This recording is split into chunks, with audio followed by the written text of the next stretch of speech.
నమస్తే, welcome to career point. Geethanjali college యొక్క ప్రత్యేకతలేంటి? గీతాంజలి కాలేజ్ ఏ కోర్సులో ఆఫర్ చేస్తుంది?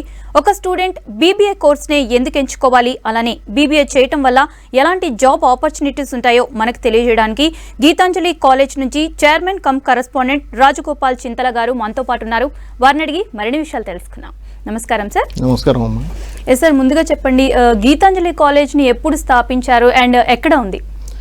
గీతాంజలి కాలేజ్ స్థాపించే ముందు దీని ప్రస్థానం చెప్పాల్సి ఉంటుంది. 2004లో మేము స్వామి వివేకానంద ఎడ్యుకేషనల్ సొసైటీ అని ఒక నాన్ ప్రాఫిటబుల్ ఎడ్యుకేషనల్ ఇన్స్టిట్యూట్ను స్థాపించాము. దాంట్లో భాగంగా దాంతోపాటు ఇమీడియట్గా సెయింట్ మేరీస్ కాలేజ్ అనేది ఒక డిస్టెన్స్ ఎడ్యుకేషన్ ప్రోగ్రామ్ను స్టార్ట్ చేయడం అయింది ఇమీడియట్గా 2004లో. దాంట్లో ఉద్దేశం ఏంటంటే దూర విద్య అనేది మనందరికీ తెలుసు.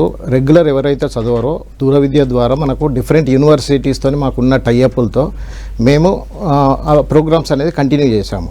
సేమ్ వే అది ఆ కంటిన్యూటీలో మేము 2011లో గీతాంజలి జూనియర్ కాలేజ్, 2012లో గీతాంజలి డిగ్రీ కాలేజ్ అనేది స్థాపించడం అయింది. ఇది లొకేషన్ వచ్చేసి హైదరాబాద్ ఈసీఎల్ క్రాస్ రోడ్లో మేము ప్రారంభించడం అయింది. సార్, గీతాంజలి కాలేజ్ ఏ కోర్సులో ఆఫర్ చేస్తుంది? గీతాంజలి డిగ్రీ కాలేజీలో మాకు BCom general, BCom computers, BSc maths computer science, BBA ఈ కోర్సులో ఆఫర్ చేస్తున్నామండి. సార్, అయితే మీరు ఎందుకు బీబీఏ పైనే దృష్టి ఎక్కువగా పెడుతూ ఉన్నారు? మెయిన్ కారణం ఏంటంటే నేషనల్ ఎడ్యుకేషన్ పాలసీ అనేది ఒకటి కొత్త policy government of India HRD తీసుకొచ్చారు. దాంట్లో 2020 నేషనల్ ఎడ్యుకేషన్ పాలసీ అంటారు. దాంట్లో ఏంటంటే మనకున్న ఇప్పుడు ఏవైతే ట్రెడిషనల్ కోర్సెస్ ఉన్నాయో, రెగ్యులర్ కోర్సెస్ ఉన్నాయో అవి నార్మల్గా వెళ్ళిపోతున్నాయి. అంటే బీకామ్ చేసిన వాళ్ళు కానీ, బీబీఏ చేసిన వాళ్ళు కానీ నార్మల్ కోర్సెస్లో చేస్తే ఏమైంది, థియరిటికల్ నాలెడ్జ్ మాత్రమే ఉంటుంది. కానీ స్కిల్ డెవలప్మెంట్ చేస్తేనే ఇండస్ట్రీలో వాళ్ళకు డెవలప్ అయ్యే ఛాన్స్ ఉంటుంది. సో ఆ నేషనల్ ఎడ్యుకేషన్ పాలసీ సిస్టమ్ అనుసరించి మేమేం చేసామంటే ఈ బీబీఏను కూడా ఇంటిగ్రేటెడ్ ప్రోగ్రామ్ కింద స్విచ్ ఓవర్ చేయడం వల్ల వాళ్ళకు అదనపు లాభాలు కలుగుతాయి. అంటే బీబీఏలో ఏం చేస్తారు, ఉస్మానియా యూనివర్సిటీ అఫిలియేటెడ్ కాలేజ్ మాది అయినప్పటికీ వాళ్ళు ఇచ్చే సిలబస్ మొత్తము కాన్స్టెంట్గా మేము చెప్తూ పోతాం. అంటే దాంట్లో మార్కెటింగ్ కవర్ అవుతుంది, హెచ్ఆర్ కవర్ అవుతుంది, ఐటీ కవర్ అవుతుంది, ఫినాన్స్ కవర్ అవుతుంది, అన్నీ కవర్ అవుతాయి. కానీ అడిషనల్ బెనిఫిట్స్ అనేది స్టూడెంట్స్కు ఖచ్చితంగా దొరకవు, 100% దొరకవు. అంటే నా ఉద్దేశం అంటే థియరిటికల్ నాలెడ్జ్ మాత్రమే వస్తుందని. సో దీంట్లో భాగంగా మేము ఏం చేశాము, ఇంటిగ్రేటెడ్ ప్రోగ్రామ్స్ అనేది యాడ్ చేశాము. ఆ ఇంటిగ్రేటెడ్ ప్రోగ్రామ్స్లో యాడ్ చేయడం వల్ల 70% అంటే ప్రాక్టికల్ నాలెడ్జ్ అనేది మేము ఎక్కువ అందించడానికి ట్రై చేస్తాము. ఆ ప్రాక్టికల్ నాలెడ్జ్ అనేది ఉండడం వల్ల దాంట్లో ఇంకెన్నో బెనిఫిట్స్ ఉంటాయి. నేను మీకు దాని గురించి కూడా సవివరంగా చెప్తాను. అదే దాని ఉద్దేశం. అది మీరు అడగవచ్చు, మరి బీబీఏకి ఎందుకు స్టార్ట్ చేశారు, మరి మిగతా బీకామ్ కూడా స్టార్ట్ చేయొచ్చు కదా అని. కానీ బీబీఏ స్టార్ట్ చేయటం ఉద్దేశం ఏంటంటే బీబీఏ అడ్మినిస్ట్రేటివ్ ప్రోగ్రామ్. అది దాంట్లో స్కిల్ డెవలప్ చేయడం చాలా ఈజీ. వాళ్ళకు ఆపర్చునిటీస్ వరల్డ్ వైడ్ ఎక్కువ ఉన్నాయి, విపరీతమైన వరల్డ్ వైడ్ కానీ మన ఇండియా లెవెల్లో కానీ ఎక్కడైనా ఆపర్చునిటీస్ చాలా ఎక్కువ ఉన్నాయి. ఆ రీజన్ వల్ల మేము ఏం చేశామంటే బీబీఏని చూస్ చేసుకున్నాం. ఇది యాక్చువల్ మేము 2-3 ఇయర్స్ బ్యాకే చేసాం. ఈ పాండమిక్ వల్ల దీని ఇంప్లిమెంటేషన్ స్లో అయింది. అందుకే ఈ సంవత్సరం మళ్ళీ టార్గెటెడ్గా మేము బీబీఏ మీద ఫోకస్ చేయడం అయింది. అయితే సార్, ఒక స్టూడెంట్ బీబీఏ కోర్స్ని ఎందుకు ఎంచుకోవాలి అని అంటే మీరేం చెప్తారు? అతనికి ముందు ఏంటంటే ఫస్ట్ ఇది 10+2 ఎనీ డిసిప్లిన్లో ఎలిజిబుల్ అవుతారు. ఫస్ట్ పాయింట్ అంటే సిఈసి అవ్వచ్చు, ఎంపీసీ, ఎంఈసి, బైపీసీ ఎవరైనా దీంట్లోకి రావచ్చు, ప్రధాన కారణం. ఇంకోటి ఏంటంటే దీంట్లో మ్యాథమెటిక్స్ అనేది ఉండదు. ఇది మ్యాథమెటిక్స్ క్యాల్కులేషన్ రిలేటెడ్ కాదు, అడ్మినిస్ట్రేటివ్ ప్రోగ్రామ్.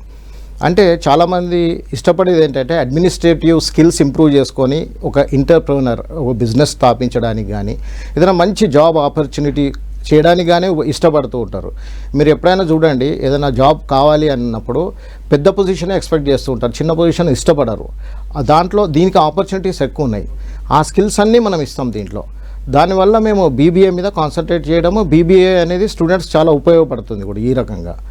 సో మీరు దాంట్లో ఇంకా ఇంటిగ్రేటెడ్ అనేది మీకు వివరిస్తాను నేను. అదే అడుగుదాం అనుకుంటున్నాను. ఇప్పుడు మీరు అంటున్నారు కదా, అసలు ఇంటిగ్రేటెడ్ ప్రోగ్రామ్ అంటే ఏంటి, అది ఎందుకు అవసరం అవుతుంది? ఇది చెప్పాను ఇందాక, థియరిటికల్ నాలెడ్జ్ కంటే ప్రాక్టికల్ నాలెడ్జ్ అనేది చాలా అవసరము. ఎవరైనా మనం ఇప్పుడు ఏ సిస్టంలో అయినా మనము ఎగ్జాంపుల్ ఒక సాఫ్ట్వేర్ ఉంది, నేను C++ ఏదో నేర్చుకున్నాను, కానీ దాని మీద నేను ప్రాజెక్ట్ అనేది ప్రాక్టికల్గా చేస్తేనే దాని నాలెడ్జ్ అనేది గెయిన్ చేస్తాను.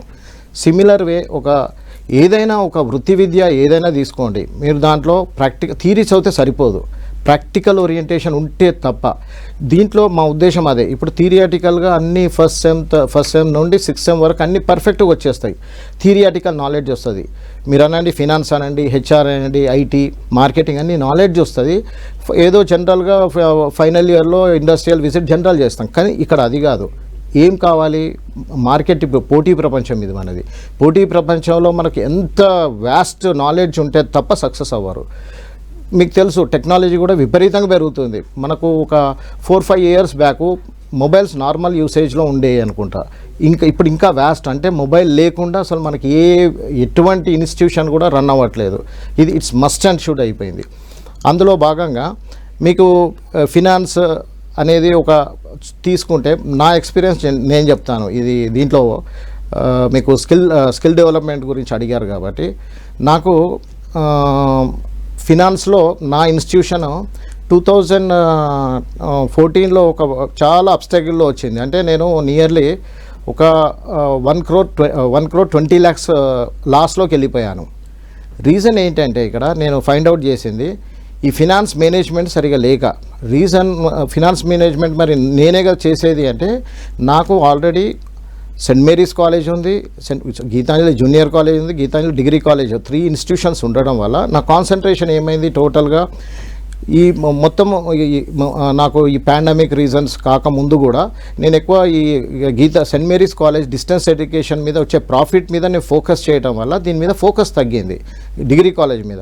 అప్పుడున్న అడ్మినిస్ట్రేషన్ వాళ్ళు జనరల్గా వాళ్ళ పద్ధతుల్లో ఏం చేశారు, వాళ్ళ మెథడాలజీ ఫాలో అయ్యి అడ్మిన్లో కొంత ప్రాపర్ అడ్మినిస్ట్రేషన్ లేక టోటల్గా నాకు 1 crore 20 lakhs లాస్ వచ్చినప్పుడు నేను ఇమీడియట్ ఏం చేశాను అంటే ఆ అడ్మిన్ స్టాఫ్ను కొద్దిగా పక్కా జరిపేసి వేరే వాళ్ళని తీసుకొని అసలు దీంట్లో రికవరీ నేను ఏం చేయగలుగుతానని ఫైండ్ అవుట్ చేయడం స్టార్ట్ చేశాను.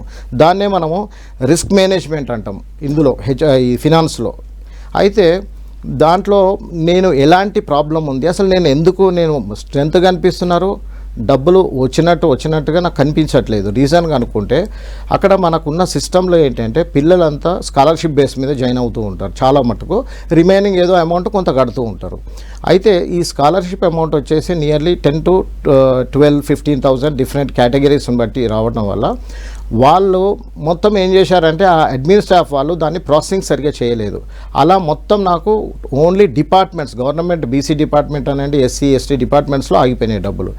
నేను ప్రాపర్ ఎంప్లాయీని మళ్ళీ హైర్ చేసుకొని వాళ్ళతోని మళ్ళీ రిజాల్వ్ చేశాను. అంటే దీన్నే రిస్క్ మేనేజ్మెంట్ అంటారు. అంటే నేను ఫైండ్ అవుట్ చేసే సిస్టమ్ నేను చెప్పాను. ఇప్పుడు ఇలాంటిది ఇంకా చాలా ఉంటాయి దీంట్లో. ప్లానింగ్ ఏంటి, ఫైనాన్స్ ప్లానింగ్ ఏంటి, ఇవన్నీ కూడా ఇంపార్టెంటే డెఫినెట్గా. ఇవన్నీ లేకుండా, మేనేజ్మెంట్ స్కిల్స్ లేకుండా ఎనీ ఇండస్ట్రీ ఏది నడవదు.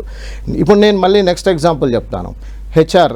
హెచ్ఆర్లో కూడా హ్యూమన్ రిసోర్స్ అనేది చాలా ఇంపార్టెంట్. నేను రిక్రూటింగ్ అనేది చేసినప్పుడు నేను ఒక రిక్రూటర్, నేను ఎంప్లాయర్గా నేను ఒక ఎంప్లాయీని తీసుకున్నాను. నాకు హెచ్ఆర్డి డిపార్ట్మెంట్కు వాళ్ళంతా వర్క్ చేసే వాళ్ళు ఉన్నప్పటికీ నేను జనరల్గా ఏం చేస్తా, పర్సనల్గా మాట్లాడే అలవాటు నాకు ఉండడం వల్ల నాకున్న సిచ్యువేషన్ బట్టి నేను ఎంప్లాయీని నేను హైర్ చేసుకున్నాను. చేసిన తర్వాత అతనుకున్న ఎక్స్పీరియన్స్ చూశాను. ఫస్ట్ అతనుకున్న ఎక్స్పీరియన్స్ ఏంటి అని అంటే, మామూలుగా అతను ఒక మంచి ఈ మార్కెటింగ్ స్కిల్స్ ఉన్న డిపార్ట్మెంట్లో చేసి వచ్చాడు కాబట్టి నేను ఇమీడియట్గా మళ్ళీ నెక్స్ట్ ప్రొఫైల్ చెక్ చేయకుండా తీసుకున్నాను. అతని మార్కెటింగ్ స్కిల్స్ చూస్తే మళ్ళీ తర్వాత చాలా లో అవ్వడం స్టార్ట్ అయింది. రీజన్ చెక్ చేస్తే ఏంటంటే అతని హెల్త్ ఇష్యూస్ అనేది కారణమని నాకు తెలిసిన తర్వాత ఏం చేశాను, ఆ ఎంప్లాయీని ఇమీడియట్గా నేను వేరే అతనికి సూటబుల్గా ఉండే పొజిషన్లోకి చేంజ్ చేశాను. అంటే ఇక్కడ నేను ఏం చేశాను అంటే ఎంప్లాయీని ఇమీడియట్గా తీసేయలేదు. అతని ఉన్న డ్రాబ్యాక్స్ కనుక్కొని దాంట్లో ఉన్నటువంటి బెనిఫిట్స్ అతనితో ఇంకేం పని చేయించవచ్చు అనే ఉద్దేశంతో నేను నెక్స్ట్కి వెళ్ళిపోయి చేపిస్తే సక్సెస్ఫుల్గా రన్ చేస్తున్నాడు. అంటే దీన్ని కూడా మనకు ట్రైనింగ్ అండ్ మేనేజ్మెంట్ స్కిల్స్ అంటారు. మనము ఈ హెచ్ఆర్ఎంలో ఇది ఒకటి నేను ఎగ్జాంపుల్ వేలో చెప్తూ వెళ్తున్నాను అంతే.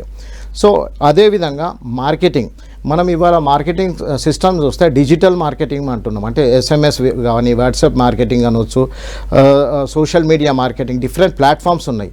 ఆ ప్లాట్ఫామ్స్లో మనము ఆ డిఫరెంట్ సిస్టమ్తోని మనం మార్కెటింగ్ చేస్తున్నాం. మీకు ఇవాళ చూస్తే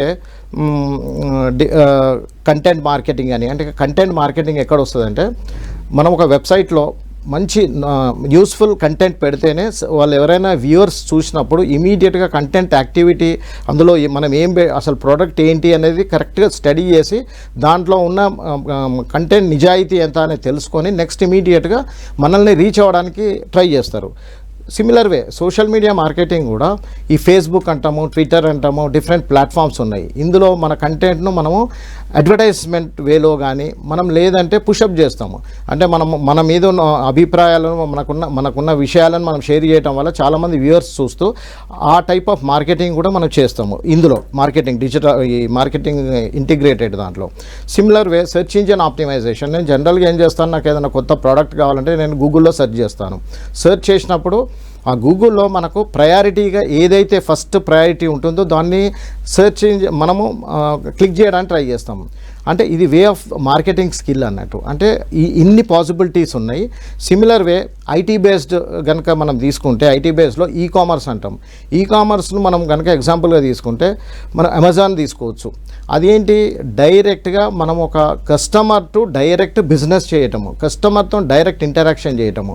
అది మధ్యలో మీడియేటర్ కూడా లేకపోవడం వల్ల ఏమవుతుంది, మనకు ఆ యాప్ అనేది మొబైల్ యాప్ ఉంటుంది కాబట్టి దాంట్లో సింపుల్గా మొబైల్లో ఉండి మనం సెర్చ్ చేసి మన ప్రోడక్ట్ను కంపేర్ చేసి దాంట్లో చాలా ఫెసిలిటీస్ ఇస్తారు. నాట్ ఓన్లీ అమెజాన్, ఇంకా చాలా ప్లాట్ఫామ్స్ ఉన్నాయి అలాంటివి.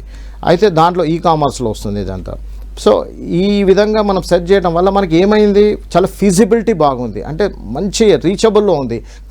కంపేర్ చేసుకోవడానికి ఒక టీవీ కొనాలి, దాంట్లో నెంబర్ ఆఫ్ ఆప్షన్స్, దాని డీటెయిల్ ఇస్తాడు, దాని తర్వాత దాంట్లో కంపారిజేషన్ ఇస్తాడు, కంపెనీస్ ఇస్తాడు, దాంట్లో ఎన్ని రోజుల్లో అనేది ఇస్తాడు.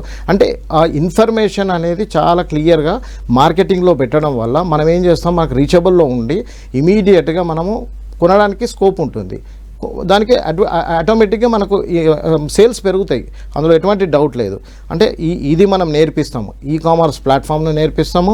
దాంతోపాటు digital marketing in cyber security అని డిప్లొమా కోర్స్, అది అడిషనల్గా మనకు ఉస్మానియా యూనివర్సిటీతో కాకుండా వేరే యూనివర్సిటీతో ఉన్న టైఅప్స్తోని diploma in cyber security and ethical hacking అని, తర్వాత డిప్లొమా ఇన్ మొబైల్ యాప్ అని, ఇందాక చెప్పినట్టు మొబైల్ యాప్ అని చాలా use and development, PG diploma in internet and things and artificial intelligence అని, ఇవన్నీ కూడా అడిషనల్ ప్రోగ్రామ్స్ కింద ఇస్తాం. మీకు వచ్చేసి ఇవి నేను స్కిల్ డెవలప్మెంట్ ప్రోగ్రామ్స్లో కొన్ని మాత్రం చెప్పాను, ఎందుకంటే ఇది వ్యాస్ట్ ఉంటుంది. మనం ఇవన్నీ ఇస్తున్నాం, మన కాలేజ్ తరపున ఇవన్నీ ఇస్తున్నాము. సార్, మీ కాలేజ్ నుంచి ఇంకా ఏం అడిషనల్గా ఫెసిలిటీస్ ప్రొవైడ్ చేస్తూ ఉన్నారు స్టూడెంట్స్కి? మనకు ఫెసిలిటీ అనేది స్టూడెంట్ ఎప్పుడైనా చదువుకున్నప్పుడు అతనికి ఎన్విరాన్మెంట్ అనేది ప్రధాన ఫెసిలిటీ అవుతుంది.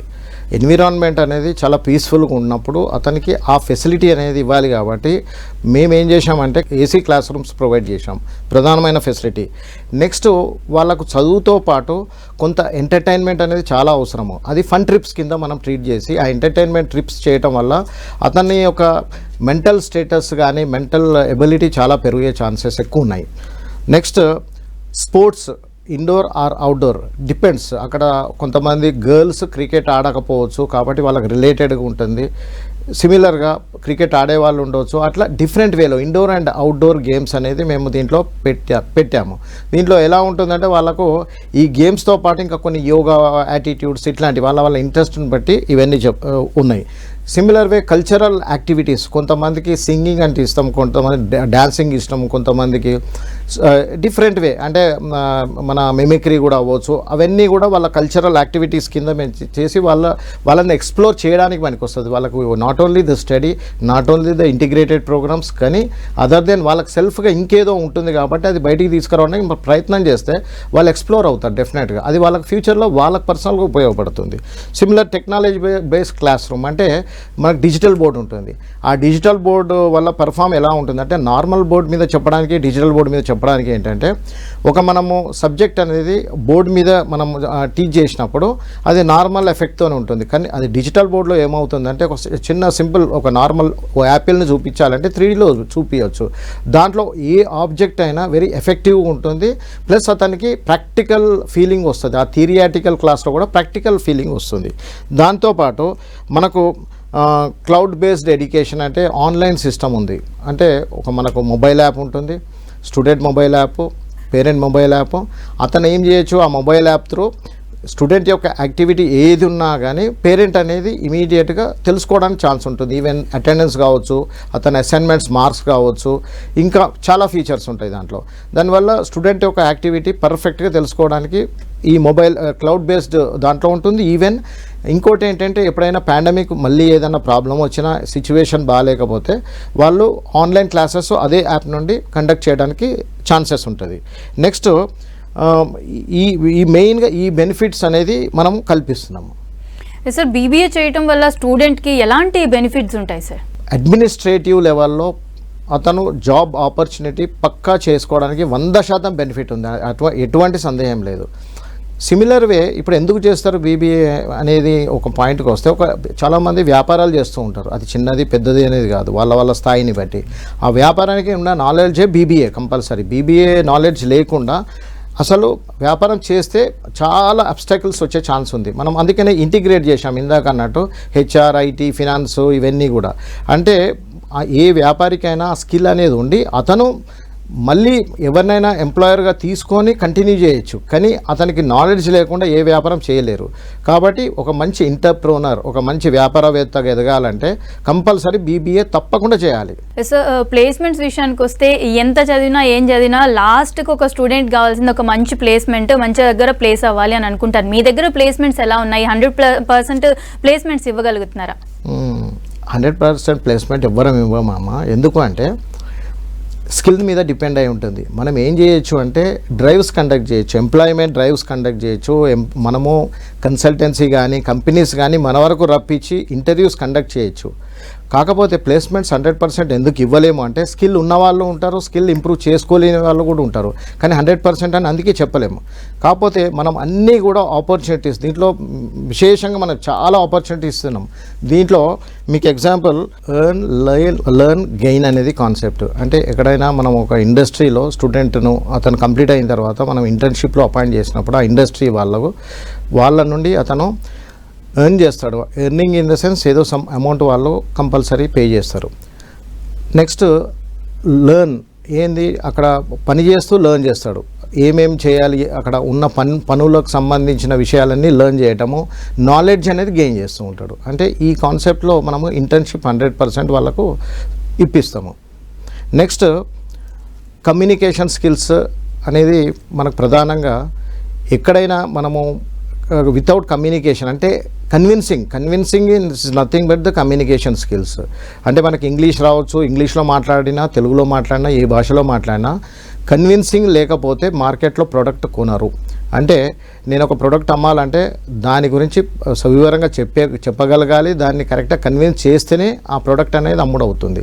సిమిలర్గా మాకున్నటువంటి బ్రాంచెస్లోనే మేము చూస్తూ ఉంటాము, కౌన్సిలర్ ఒక్కొక్కలాగా బిహేవ్ చేస్తూ ఉంటారు. వాళ్ళ యొక్క మాటను బట్టి వచ్చే స్టూడెంట్ జాయిన్ ఎక్కడ అవ్వాలి అనేది నిర్ణయించడానికి కౌన్సిలర్స్ మీద కూడా డిపెండ్ అయి ఉండడం వల్ల నాకున్న ఆ అనుభవంతో నేను ఈ కమ్యూనికేషన్ స్కిల్ అనేది వాళ్ళ కన్విన్సింగ్ వేలో చెప్తేనే అవుతుంది అని చెప్పాను. నెక్స్ట్ మాక్ ఇంటర్వ్యూస్ అంటే మా దగ్గర ఇప్పుడు స్టూడెంట్ని ఎలా ప్రిపేర్ చేస్తాము అంటే బీబీఏ చేయటం అనే దాంతోపాటు మనము ఆల్రెడీ మనం అనుకున్నట్టు ఈ ఇంటిగ్రేటెడ్ ప్రోగ్రాంలో మాక్ ఇంటర్వ్యూస్ అనేది యాడ్ అయి ఉన్నాయి. మాక్ ఇంటర్వ్యూస్లో ఏంటి, ఇంటర్వ్యూలో ఫేస్ చేయకముందు మనము ఒక జస్ట్ ఇక్కడ డ్రైవ్స్ పెట్టినప్పుడు ఈ స్టూడెంట్స్ను కూడా ఇంటిగ్రేట్ చేస్తాం. అంటే వాళ్ళను అక్కడ కూర్చోబెడతాం. డ్రైవ్స్ ఎవరికి పెడుతూ ఉంటాం, ఫైనల్ ఇయర్ వాళ్ళకి పెడతాం. కానీ ఫస్ట్ ఇయర్, సెకండ్ ఇయర్ వాళ్ళకి కూడా వాళ్ళకి యాడ్ ఆన్ చేయటం వల్ల అసలు ఏమేమి అడుగుతున్నారు క్వశ్చన్స్, కన్సల్టెన్సీ వాళ్ళు వచ్చి దానికి వీళ్ళు ఎటువంటి ఆన్సర్స్ చెప్పాలి అనేది వీళ్ళు ఇక్కడి ప్రాక్టీస్ చేయడం కాకుండా మా దగ్గర కూడా ఉన్న ఫ్యాకల్టీస్తోని మేము మాక్ ఇంటర్వ్యూస్ అనేది కండక్ట్ చేస్తాము. Similar way part time jobs, ఇప్పుడు ఎవరైనా ఇంట్రెస్టెడ్ ఉన్నారు స్టూడెంట్స్, వాళ్ళకు జాబ్ చేయటం వల్ల ప్రాక్టికల్ నాలెడ్జ్ వస్తుంది కాబట్టి పార్ట్ టైం జాబ్ ప్రొవైడ్ చేస్తాము. వాళ్ళు ఇంట్రెస్టెడ్ ఉన్న వాళ్ళు వెళ్ళి చేస్తూ ఉంటారు. తర్వాత వాళ్ళకు వాళ్ళకు కొంత ఎర్నింగ్ అనేది సపోర్ట్ అవుతుంది. Next industrial visits and tours అని ఉంటాయి. ఏదైనా కంపెనీకి వెళ్ళినప్పుడు ఆ కంపెనీ ప్రొడక్ట్స్ ఏంటి, ఫైనాన్షియల్ స్టేటస్ ఉంటుంది దాంట్లో, కంపెనీస్ మార్కెటింగ్ స్టేటస్, దాంట్లో ఐటీ స్టేటస్, అన్ని రకాల స్టేటస్ హెచ్ఆర్ స్టేటస్ ఉంటాయి కాబట్టి మేము ప్రాక్టికల్గా వాళ్ళ కంపెనీని విజిట్ చేయించేసి అందులో ఉన్నటువంటి విషయాలన్నీ వాళ్ళకు చూపించడం వల్ల వాళ్ళు దాంట్లో ఏం చేస్తారు, మొత్తం నాలెడ్జ్ అనేది మ్యాక్సిమం ప్రాక్టికల్ నాలెడ్జ్ ఏదైతే చదువుతున్నారో ఇది ప్రాక్టికల్గా చెక్ చేసుకుంటారు. చెక్ చేసుకొని ఆ నాలెడ్జ్ గెయిన్ చేయడానికి ట్రై చేస్తారు. చేసిన తర్వాత మేమేమంటాం, ఫైనల్ ఇయర్లో ప్రాజెక్ట్ రిపోర్ట్ దాని మీద ఇవ్వమంటాం. జనరల్ ప్రాజెక్ట్ రిపోర్ట్స్ అనే విషయానికంటే వాళ్ళు ఏదైతే ప్రాక్టికల్గా తెలుసుకున్నారో దాన్ని పుస్తక రూపేణ వాళ్ళు రాసి మనకు ప్రజెంట్ చేస్తారు ఫైనల్ ఇయర్లో. జనరల్గా ఏం చేస్తామంటే ఈ పద్ధతి ద్వారా అతను నేర్చుకున్న దాన్ని ఖచ్చితంగా ఇంప్లిమెంట్ ఏం చేశాడు అనేది ఆయన చెప్పగలుగుతాడు ప్రజెంటేషన్లో థిరియాటికల్గా. General theory to practical, practical to theory అనే పద్ధతిలో ఇది వస్తుంది. Next personality development and soft skills. Personality development అనేది మన బిహేవియర్ ఇంటర్వ్యూకి వెళ్ళినప్పుడు ఎలాంటి మనము విధానం పాటించాలి, డ్రెస్ కోడ్ అనేది చాలా ఇంపార్టెంట్. వే ఆఫ్ ఎక్స్ప్రెషన్ కానీ మాట, అతను ధరించే దుస్తులు చాలా నీట్గా ఉండటము, టాప్ టు బాటమ్ చాలా నీట్గా ఉండేలాగా చూడటము, ఎక్స్ప్రెషన్ నవ్వటము, చిరునవ్వుతో ఉండటము, ఇవన్నీ కూడా యాడ్ ఆన్ అవుతాయి దీంట్లో. తర్వాత వాళ్ళ వ్యక్తిగతంగా ఎప్పుడైనా మనం కోరుకునేది అంటే స్టూడెంట్ ఎప్పుడు కూడా కాన్ఫిడెంట్గా ఉండాలి. ఏ సిచ్యువేషన్ అయినా పర్సనాలిటీ డెవలప్మెంట్లో మనం బిల్డప్ విత్ ద కాన్ఫిడెన్స్ అనేది చెప్తాము. అంటే కాన్ఫిడెన్స్ని మనం బిల్డప్ చేయటం వల్ల అతను ఎక్కడికి వెళ్ళినా, ఏ ఇంటర్వ్యూకి వెళ్ళినా, ఎక్కడ ఉన్నా ఖచ్చితంగా అతను క్రాక్ చేయగలుగుతాడు. ఆ క్రాక్ చేయాలి అంటే పర్సనాలిటీ డెవలప్మెంట్ ఇంప్రూవ్ కావాలి. దీంట్లో పర్సనాలిటీ డెవలప్మెంట్లో ఇవి కాకుండా మనం అడిషనల్గా కొన్ని రకాల వాళ్ళకు సాఫ్ట్ స్కిల్స్ కూడా దీంట్లో పర్సనాలిటీ డెవలప్మెంట్తో పాటు సాఫ్ట్ స్కిల్స్ కూడా ఇవ్వడం అవుతుంది. Next placement drives. ఇందాక అనుకున్నట్టు మన కన్సల్టెన్సీస్ డిఫరెంట్ కన్సల్టెన్సీస్తో టైఅప్ ఉండడం వల్ల ఆ కన్సల్టెన్సీకి ఉన్నటువంటి వాళ్ళ దగ్గర ఉన్నటువంటి కన్సల్టెన్సీ వాళ్ళకు చాలా కంపెనీస్ ఉంటాయి. ఎంఎన్సీస్ ఉండొచ్చు, ఇండియన్ కంపెనీస్ ఉండొచ్చు. వాళ్ళ టైఅప్తోని వాళ్ళకు ఉన్నటువంటి దాంతో మన దగ్గరికి డ్రైవ్స్ కండక్ట్ చేయడానికి వస్తూ ఉంటారు కన్సల్టెన్సీ, రిపీటెడ్ కన్సల్టెన్సీస్. వాళ్ళు వచ్చినప్పుడు ఏంటి, వాళ్ళ మెథడాలజీ ఏముంటుందంటే ఇంటర్వ్యూ తీసుకోవడం. ఆ ఇంటర్వ్యూలో వాళ్ళకు ఏం కావాలి అది టార్గెటెడ్గా వాళ్ళు అడుగుతారు. అంటే స్టూడెంట్కి ఏం కావాలో వాళ్ళకి సంబంధం లేదు, వాళ్ళకి కంపెనీకి, వాళ్ళకంటే ఈ ప్లేస్మెంట్ కంపెనీకి, ఆ మెయిన్ ఎంఎన్సీ కంపెనీకి ఏం కావాలో వీళ్ళు రిక్రూటర్స్ ఉంటారు కాబట్టి వీళ్ళ మెథడాలజీలో ఏమేమి అడుగుతారో ఇవన్నీ కూడా మనం ఇక్కడ ట్రైనప్ చేస్తున్నాము. చేయటం వల్ల వాళ్ళకు చాలా ఈజీగా క్రాక్ చేయడానికి ఈజీ మెథడ్ అనేది ఫాలో అవ్వచ్చు. సార్, అయితే ఇప్పుడు మీరు బీబీఏ గురించి చెప్పారు, బీబీఏ కోర్స్ గురించి చెప్పారు, అండ్ బీబీఏ వల్ల వచ్చే బెనిఫిట్స్ గురించి చెప్పారు. అయితే బీబీఏ చేయాలి అని అంటే ఎవరు ఎలిజిబుల్, లైక్ క్వాలిఫికేషన్స్ ఏమి ఉండాలి? బీబీఏ చేయాలంటే 10+2 ఆర్ 10+3 అంటే ఇంటర్మీడియట్ ఏ గ్రూప్ అయినా, సిఈసి, ఎంఈసి, ఎంపీసీ, బైపీసీ ఏదైనా కావచ్చు. దాంతోపాటు any diploma course, 3 years diploma course వాళ్ళు ఎలిజిబుల్ ఉంటారు. సార్, అయితే బీబీఏ తర్వాత ఏ కోర్సులో జాయిన్ అవ్వచ్చు అంటారు? బీబీఏ కోర్స్ తర్వాత మనకు ఎంబీఏ చేయొచ్చు, ఎల్ఎల్బి చేయొచ్చు. Next MSc related, MCom related suitable courses ఉంటాయి, ఇవన్నీ చేయొచ్చు. ఇవన్నిటికీ ఎలిజిబుల్ ఉంటారు. Sir, Geethanjali college pass percentage ఎలా ఉండింది సార్? మాకు పాస్ పర్సంటేజ్ బాగుందమ్మా, 92% అయితే ఉంది ఇప్పటికీ, ఈవెన్ ఇన్ బ్యాడ్ సిచ్యువేషన్లో కూడా. సార్, మెయిన్గా ఒక స్టూడెంట్కి ఏదైనా రావాలి అన్నా కానీ, వాళ్ళు క్వశ్చన్ అడగాలి, ఏం చేయాలన్నా కానీ ఫ్యాకల్టీ ముఖ్యం. వాళ్ళు ప్లేస్మెంట్స్ అవ్వాలన్నా కానీ ప్రతి దానికి ఫ్యాకల్టీతో ముడిపడి ఉంటుంది కదా. మీ దగ్గర ఫ్యాకల్టీ ఎలా ఉండింది అండ్ స్టూడెంట్స్తోని వాళ్ళు ఎలా ఉంటారు? ఫ్యాకల్టీ ఇక్కడ చాలా మంచి విషయం ఏంటంటే ఫ్యాకల్టీ 2 types ఆఫ్ ఇంటర్వ్యూస్ ఉంటాయి. ఒకటి మా దగ్గర మేము రెజ్యూమ్ తీసుకున్న తర్వాత మేము ఫస్ట్ ఏం చేస్తామంటే ఫిల్టర్ చేస్తాము, మాకు సూట్ అవుతారా లేదా, అంత క్వాలిఫికేషన్ ఉందా, క్వాలిఫికేషన్ అనేది must and should. Next teaching style అనేది చెక్ చేస్తాము. తర్వాత వాళ్ళ పర్సంటేజ్ కూడా డెఫినెట్గా యాడ్ అవుతుంది. 55 అబోవ్ ఉండాలి, 60% అలా ఉండాలని చెక్ చేసుకుంటాం. దాని అబోవ్ ఉన్న వాళ్ళనే ఫిల్టర్ చేసిన తర్వాత మాకు ఉస్మానియా యూనివర్సిటీలో ఉన్న సిస్టమ్ ఏంటంటే వాళ్ళు సెలక్షన్ కమిటీ త్రూ హెచ్ఓడి ఎవరైతే ఉన్నారో ఆ బిజినెస్ బీబీఏ కానీ సంబంధించిన వాళ్ళు, ఆ కోర్సులకు సంబంధించిన హెచ్ఓడీస్ సెలెక్ట్ చేస్తారు. సెలెక్ట్ చేసే ముందు మేము ఎవరినైతే సెలెక్ట్ చేసామో వీళ్ళని తీసుకెళ్తే ఆ సెలక్షన్ కమిటీలో వాళ్ళు మళ్ళీ ఇంటర్వ్యూ చేస్తారు. అంటే మేము ఇంటర్వ్యూ చేశామో మళ్ళీ వాళ్ళు సెకండ్ టైం ఇంటర్వ్యూ చేస్తారు, చేసి వాళ్ళు అప్రూవల్ చేస్తారు. అప్పుడు రాటిఫైడ్ అంటాం. ఆ రాటిఫైడ్ చేసిన వాళ్ళను మేము సెలెక్ట్ చేసి మా కాలేజీలో మా టీచింగ్ స్టాఫ్గా తీసుకోవడం వల్ల డెఫినెట్గా స్టూడెంట్స్కు హైలీ బెనిఫిట్గా ఉంటారు సింపుల్గా. సార్ గీతాంజలి కాలేజ్లో జాయిన్ అవ్వాలి అని అంటే అడ్మిషన్ ప్రాసెస్ ఎలా ఉంటుంది సార్? అడ్మిషన్ అనేది డిగ్రీ ఆన్లైన్ సర్వీసెస్ తెలంగాణ, మా కాలేజ్ కోడ్ వచ్చేసి 11263 అండి. ఉస్మానియా యూనివర్సిటీ కోడ్ వచ్చేసి 1263. అంటే ఇక్కడ ఏమవుతుందంటే ఆన్లైన్లో ఎక్కడి నుండైనా తెలంగాణ మొత్తం ఎక్కడి నుండైనా స్టూడెంట్ అనేది ఆన్లైన్లో అడ్మిషన్ తీసుకోవడానికి ఈ ఫెసిలిటీ ఉంది. దాంట్లో మనది వచ్చేసి మేడ్చల్ డిస్టిక్ కింద వస్తుంది. ఆ కోడ్తోని వాళ్ళు కంపల్సరీ అడ్మిషన్ ప్రాసెస్ వాళ్ళ దగ్గర నుండి తీసుకొని మమ్మల్ని అప్రోచ్ అవ్వచ్చు తీసుకున్నట్టుగా. సార్ రకరకాల ప్లేసెస్ నుంచి వస్తూ ఉంటారు, వేరే ఊళ్ళ నుంచి వస్తూ ఉంటారు కదా, వాళ్ళకి హాస్టల్ ఫెసిలిటీ ఉందంటారా? ఉందండి. మనకు బాయ్స్ అండ్ గర్ల్స్, ఇది కో ఎడ్యుకేషన్ కాలేజ్ కాబట్టి boys and girls separate hostel facility మేము ఏం చేశామంటే ప్రైవేట్ హాస్టల్స్తో టైఅప్ పెట్టుకున్నాము. మా కాలేజ్కు వాకబుల్ డిస్టెన్స్లో ఉండేలాగా వెల్ సెక్యూర్డ్ హాస్టల్ ఫెసిలిటీ ఉంది. నీట్ ఫుడ్, మంచి వెంటిలేషను, వాళ్ళకి అన్ని రకాల వసతులతో మనకు ఉందండి, పాసిబిలిటీ ఉంది. సార్ ఎందుకంటే బీబీఏ అంటే కోర్సు కొంచెం కాస్ట్లీ అనుకుంటారు, అందరూ అఫోర్డ్ చేయగలరు, కాకపోతే చదవాలని ఉంటుంది కదా, అయితే వాళ్ళకి స్కాలర్షిప్ రావడం కానీ లేదంటే బ్యాంక్ లోన్స్ ఇలాంటివి ప్రొవైడ్ చేస్తారా మీరు? గవర్నమెంట్ ఆఫ్ తెలంగాణ ఆల్రెడీ పిల్లలకు SC ST BC backward classes అనండి వీళ్ళందరికీ 15,000 వరకు ప్రొవైడ్ చేస్తుంది ప్రతి సంవత్సరం స్కాలర్షిప్ వాళ్ళ ఎలిజిబిలిటీని బట్టి. అది ఆటోమేటిక్గా భారం తగ్గుతుంది. నెక్స్ట్ వీళ్ళకి లోన్ ఫెసిలిటీ కూడా పెట్టుకోవచ్చు. స్టూడెంట్ లోన్ అనేది మన త్రూ మనం చేయించవచ్చు, పాసిబిలిటీ ఉందండి. Sir Swami Vivekananda educational society నుంచి అడిషనల్గా మీరు ఇంకా ఏ కోర్సులో ఆఫర్ చేస్తూ ఉన్నారు? సెయింట్ మేరీస్ కాలేజ్ నుండి బీఓక్ అనే ప్రోగ్రామ్ అనేది నేషనల్ ఎడ్యుకేషన్ పాలసీ 2020 అన్నాను. దాని త్రూ మాకు రవీంద్రనాథ్ ఠాగూర్ యూనివర్సిటీ నుండి ఫెసిలిటీ సెంటర్గా మేము ఉన్నాము. బీఓక్లో ఎన్ని అయితే టోటల్గా ఇప్పటివరకు పర్మిషన్స్ ఉన్నాయో నియర్లీ 18 రకాల బీఓక్ ప్రోగ్రామ్స్ ఉన్నాయి.